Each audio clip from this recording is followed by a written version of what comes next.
Olá, irei fazer minha audiodescrição.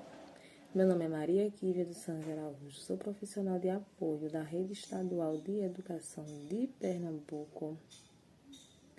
Tenho pele morena, boca, nariz e olhos grandes, cabelos cacheados na altura do ombro. Estou usando blusa vermelha. Também estou usando um colar com um pingente em formato de flor e ao meu fundo uma parede branca. Desenvolvimento da linguagem. Levi Vygotsky. Levi Vygotsky nasceu em 1896 e faleceu em 1934. Foi um renomeado psicólogo russo conhecido por sua teoria socio-interacionista do desenvolvimento cognitivo.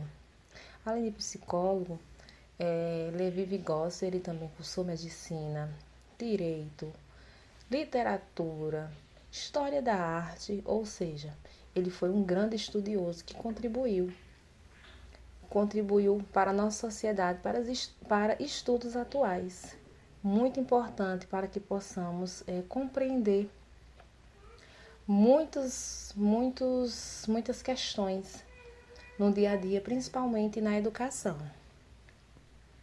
Para Vygotsky, a linguagem não é apenas uma ferramenta para expressar o que sentimos ou pensamos.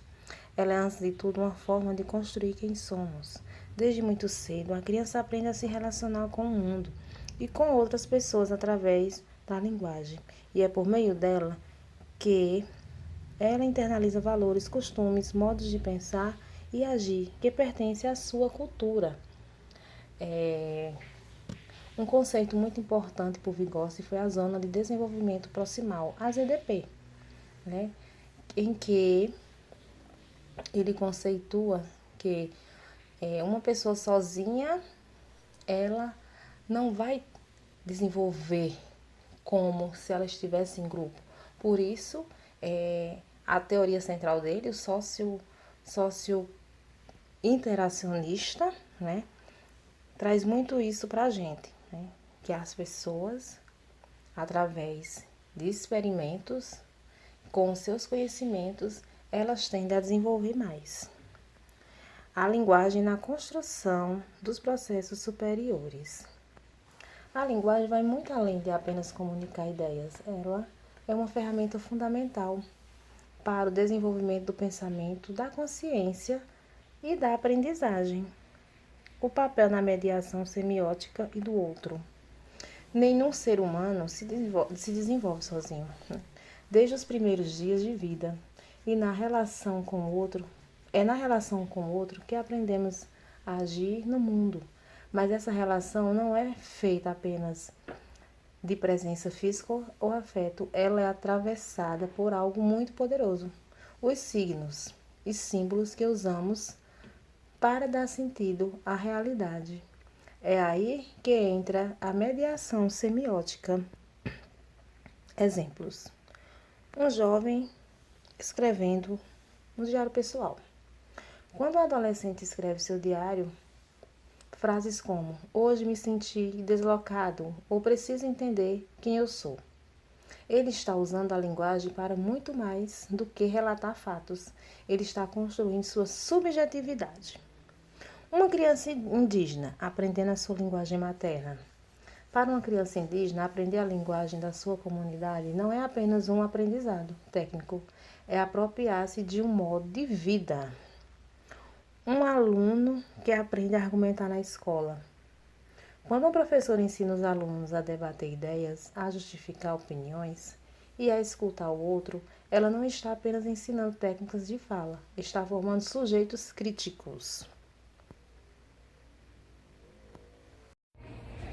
Olá, eu sou Cícera Vanessa Emídio Lima, sou professora brailista, sou professora do AE, do Atendimento Educacional Especializado, da Rede de Pernambuco.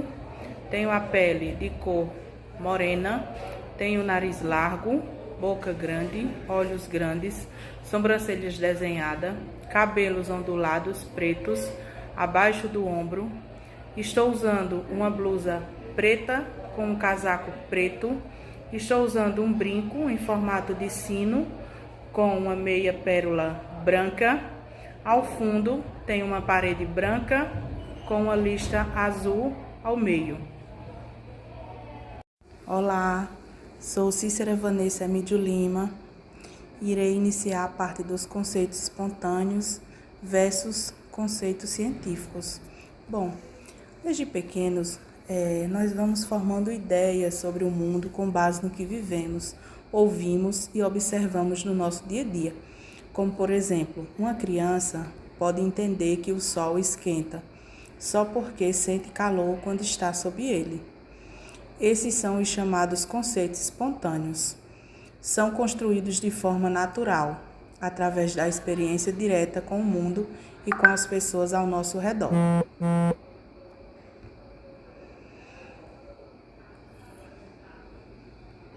A relação com a realidade da escola. A escola é muito mais do que um lugar onde se repassam conteúdos. Ela é um espaço de encontros, de trocas, de formação, de vínculos e de construção de sentido.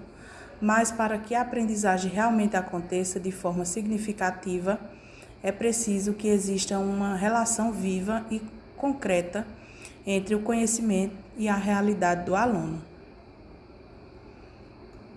Contribuições da teoria histórico-cultural para a educação inclusiva. A teoria histórico-cultural, inspirada especialmente nas ideias de Vygotsky, nos convida a olhar para cada ser humano como alguém em constante construção. Um sujeito que se forma na relação com o outro, com a cultura e com o ambiente em que vive. E essa visão tem muito a contribuir com a educação inclusiva.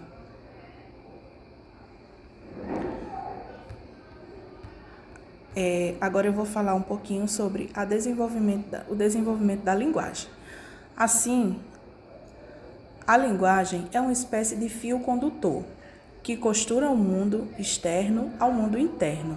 Ela transforma a simples vivência em compreensão, organiza emoções em palavras e permite ao indivíduo se posicionar no mundo com identidade, consciência e pertencimento.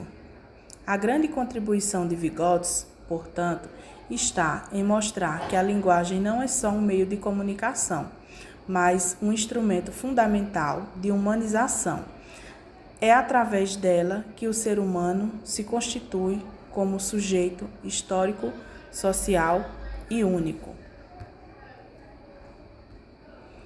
Então, esse desenvolvimento da linguagem é muito importante, né, para a construção do sujeito de modo integral, né, em todas as suas partes, digamos assim, como um sujeito histórico, como um sujeito social, como um sujeito único e participativo, né? Então, Vygotsky, ele tem uma teoria baseada no histórico-cultural em relação à socialização, em relação ao aprender com o outro. Então, isso é muito importante, essa socialização para a contribuição para o crescimento significativo do ser humano, porque o ser humano, ele aprende com o outro, né? Conversando, seja brincando. Então, essa relação é muito importante.